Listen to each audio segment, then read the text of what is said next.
तो सर के नीचे क्या है? सर के नीचे क्या है? लीलार, लीलार के नीचे, आँख, आँख के नीचे, नाक, नाक के नीचे। ये कौन सा होता है?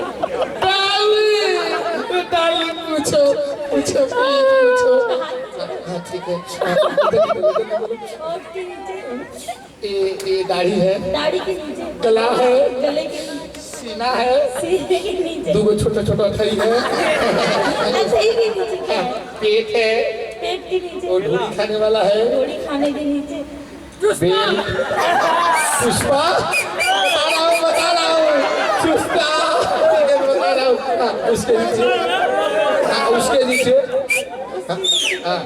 बेल पैंट है, पैंट के नीचे, श्रद्धा सिंह, श्रद्धा सिंह के नीचे एक वकील मेहता का और एक वकील टाइगरवा का। सुनो, श्रद्धा के नीचे 2 वकील है और एक जज। ये महिंद्रा टाइगरवा के वकील अपने में बहस करते हैं रात को, और मेरा जो जज है रात में कहता है ऑर्डर ऑर्डर ऑर्डर।